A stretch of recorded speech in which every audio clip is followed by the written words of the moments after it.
में call girls का एक अच्छा खासा बड़ा नेटवर्क काम करता है जो कि मुआशरे में बुराइयां और बीमारियां बदस्तूर फैला रहा है। लेकिन हम इन सब बातों को डिस्कस करने की बजाय, इन मसाइल का हल निकालने की बजाय इन्हें खतरनाक इश्यूज करार देकर एक तरफ लगा देते हैं। इन मसाइल का हल निकालना, कॉल गर्ल जैसे इशू पर बात करना हम अपनी ऊंची शान में गुस्ताखी समझते हैं। कॉल गर्ल उसे कहते हैं जो जिनसी खिदमात के एवज रकम वसूल करे और जिस्म फरोशी को बतौर पेशा इख्तियार करें। गो के तवाइफें और कॉल गर्ल्स एक जैसा कारोबारी नजरिया रखती हैं, लेकिन दोनों के निजाम और इंतजाम में वाज़ेह फर्क है। तवाइफें कोठे सजाकर अपने खानदान और नायका की जेर सरपरस्ती गाहकों को डील करती हैं, जबकि कॉल गर्ल्स बजरिया टेलीफोन दलाल या आंटी के अपने गाहकों को फंसाती हैं, उनसे माल बटोरती हैं, उनको जिस्म फरोख्त करती हैं। पाकिस्तान में एक मोहतात अंदाजे के मुताबिक इस वक्त तकरीबन 27 लाख औरतें जिस्म फरोशी के कारोबार से मुंसलिक हैं और उनमें से अक्सर की मजबूरी फकत 2 वक्त की रोटी है। गुर्बत और मुआशी बदहाली ने मर्द के साथ साथ औरत का खून भी चूस रखा है। कॉल गर्ल्स कौन होती हैं, कहां से आती हैं, इनकी जिंदगियों की कहानियां क्या होती हैं, क्या मजबूरियां, क्या गम, क्या दुख और कौन से किरदार इनको जिस्म फरोशी की राह दिखाते हैं। अगर आप हवा की बच्चियों के खून से लिखी हुई बातें पढ़ना चाहते हैं तो सच के सफर में मेरे साथ रहिएगा।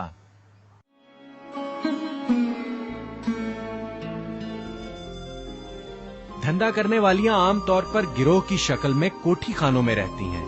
इनसे मिलिए, ये है मैडम पीनो। पिछले 10 साल से कॉल गर्ल सप्लाई करती हैं। इनकी कहानी सुनने से पहले इनके कोठी खाने की एक तितली जूबी से मिलते हैं। एक घरेलू लड़की से लेकर जिस्म फरोशी तक का ये सफर कैसा है, इन्हीं से पूछते हैं। बस मैं सबसे बड़ी थी और मेरे 5 भाई थे। माँ बाप बूढ़ा था, मैं यहाँ पे आ गई, मजबूरी थी घर की।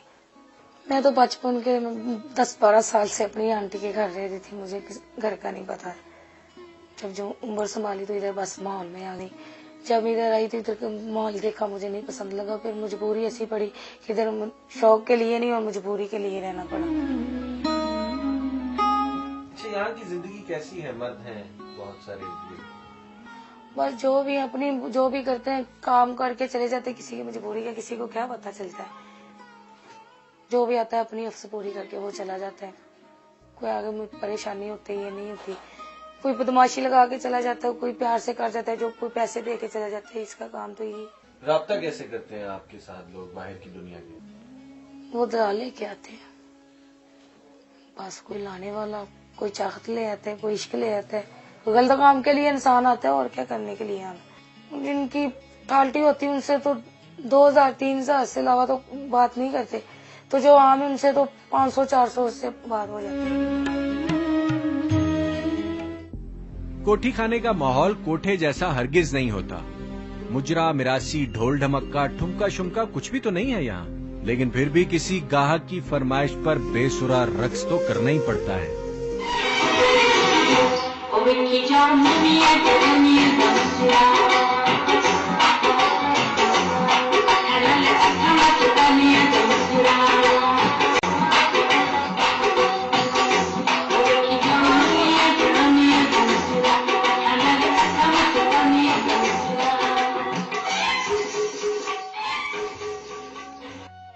कोठी खाने का कारोबार यहाँ पर पाई जाने वाली रंग बिरंगी तितलियों की बदौलत ही चलता है। मैडम पीनो के कोठी खाने पर हर किस्म का माल सप्लाई के लिए 24 घंटों हाजिर है। इनसे मिलिए, इनका नाम और पेशा क्या है ये खुद ही बताएंगी। जी, मेरा नाम रीमा है। तो समनाबाद में हम रहते हैं। कोठी खाना था, उसमें काम करती हूँ, अभी भी करती हूँ। शादी एक फितरी रिश्ता है, लेकिन मियाँ बीवी का रिश्ता घुटन और गैर एतमादी का शिकार हो जाए तो अंजाम कुछ भी हो सकता है। कुछ ऐसा ही जुल्म इस दुखियारी के साथ भी हुआ। शादी हुई आपकी? जी, छोड़ दिया आदमी। उसने क्या, मैंने तुझे नहीं रखना। मैं कहा फिर मुझे पूरा खर्चा दो, मेरे बच्चियों को पालो, मेरे बहन भाइयों को पालो, माँ बाप को पालो। उसने कहा मैं नहीं पाल सकता। फिर मैंने कहा मैं जो कदम उठाऊंगी आप नहीं बोलेंगे। मुझे तलाक दे दी उसने 3 दफा कचहरी में जाके। हाँ, झगड़ा किया मैंने उससे।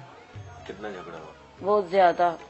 एक दूसरे को मारा, माँ बाप की लड़ाई हुई, मेरी हुई, उसकी हुई। अच्छा, उसके बाद आप इस काम में आ गए? हाँ, उसके बाद इस काम में आ गए। शौहर के साथ नाचाकी और जालिम की मार धाड़ ने इस सितमज़दा औरत को बेआसरा कर दिया। इन सख्तियों, मुसीबतों और झमेलों ने एक दिन इसे जिस्म फरोशी पर मजबूर कर दिया।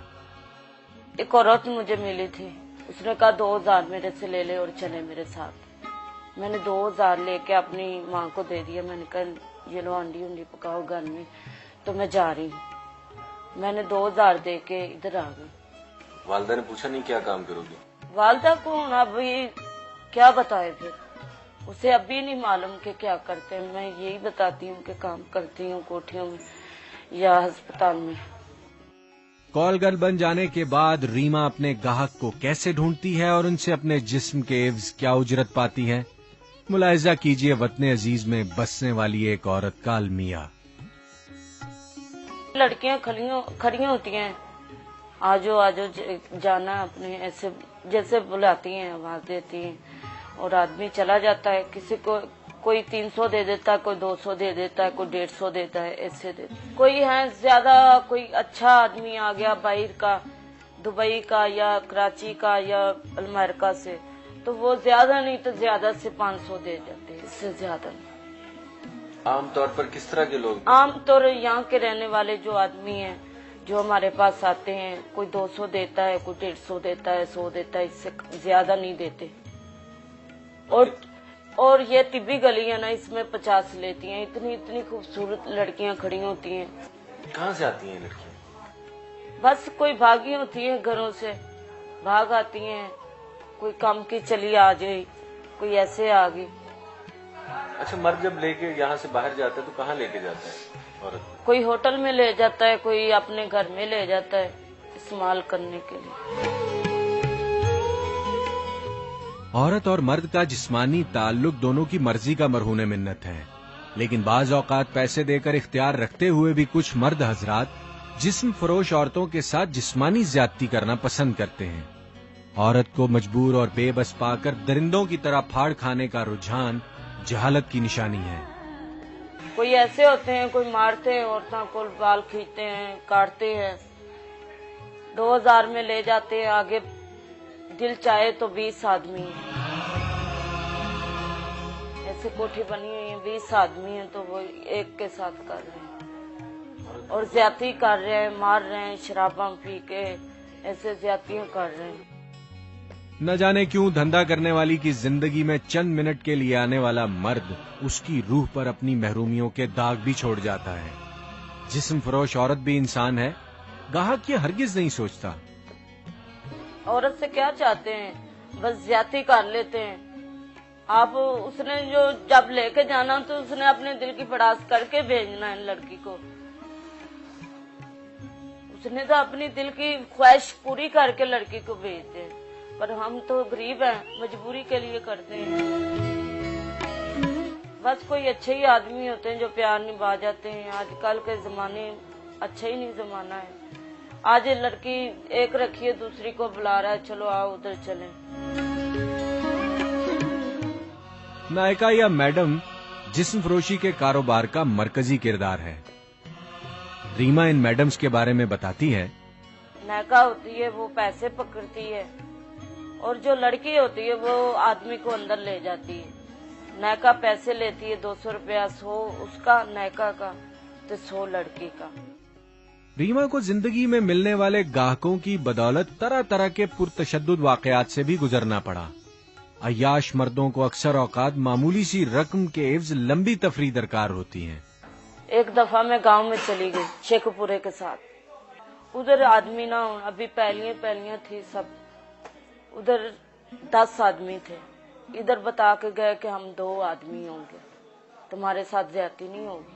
आगे गई तो मुझे क्या मालूम था कि ये भी इसने ही आना, इसने ही आना। जब अंदर इकट्ठे हुए ना तो मैंने कहा इतने आदमी, आपने तो मेरे साथ झूठ बोला, फ्रॉड किया मेरे साथ। कहते फ्रॉड की बात नहीं, 2000 दिया, इसने 100 200 डाल के तो हमारे साथ हमने पार्टी बनाई है 2000 में। तो उस दिन से बाद फिर एक दिन गई होटल में, तो होटल में इधर से कह के गए कि हम 2 आदमी हैं, तो आगे से 15 आदमी।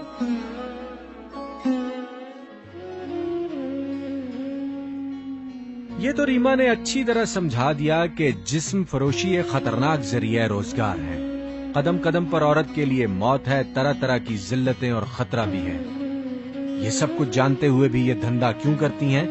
इस सवाल के जवाब में रीमा बोली, बस मजबूरी है, क्या करें, जो हमारे बहन भाई छोटे छोटे हैं। अगर कोई हमारे अच्छी जिंदगी में आ जावे, हमको सब कुछ ले दे, तो हम इस काम में बैठे नहीं, ये जगह में छोड़ दें। इस काम के लिए तो हमारा दिल एक मिनट क्या एक पल भी नहीं चाहता कि हम ये काम करें। हमारा दिल भी चाहता हम नमाज पढ़ें, नहाएं धोएं, अच्छे रहें, साफ सुथरे रहें, 5 वक्त नमाज पढ़े। हमारा दिल चाहता है, पर क्या करें, मजबूरी है।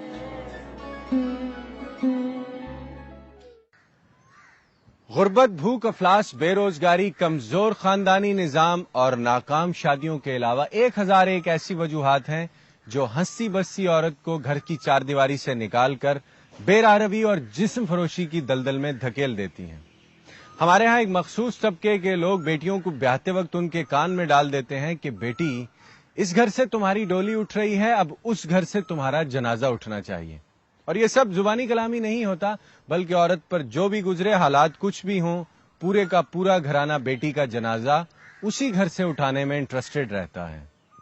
औरत पर हमारे मुआशरे में ये जुल्म न जाने कब से जारी है। फरसूदा रस्म रिवाज, कमजोर नजरियात और जहालत से भरपूर नजरियात ने हमारे मुआशरे की औरत को काट खाया है, जैसे कि कॉलगर रीमा के साथ उसकी जिंदगी में हुआ। लेकिन पाकिस्तान में जिस्म बेचने वाली औरतों की कहानी यहां खत्म नहीं होती, बल्कि यहां से शुरू होती है। अगर आप धंधा करने वालियों के दुख दर्द देखना चाहते हैं, हव्वा की बच्चियों को दुखों ने किस कदर बांट रखा है जानना चाहते हैं, औरत के खून से लिखी हुई बातें पढ़ना चाहते हैं, तो सच के सफर में मेरे साथ रहिएगा।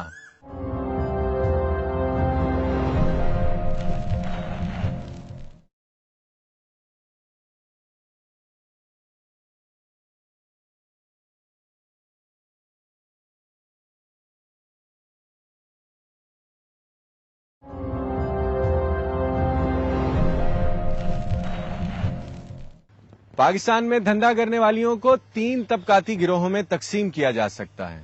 ऊंचे तबके की कॉल गर्ल, दरमियाने तबके की कॉल गर्ल और निचले तबके की कॉल गर्ल। दरमियाने तबके में काम करने वाली कॉल गर्ल्स अपने नाम नेहाद शौहर, कजन, मैडम या आंटी की जेर सरपरस्ती कोठी खानों में काम करती हैं। अपनी लाख कोशिशों के बावजूद ये तितलियां मुआशरे और कानून की नजरों से खुद को नहीं छुपा पाती। इसके बावजूद धंधा करती हैं और सरेआम करती हैं। किसके सर पर करती हैं, ये आपको खुद बताएंगी। निचले तबके में काम करने वाली कॉल गर्ल्स अक्सर औकात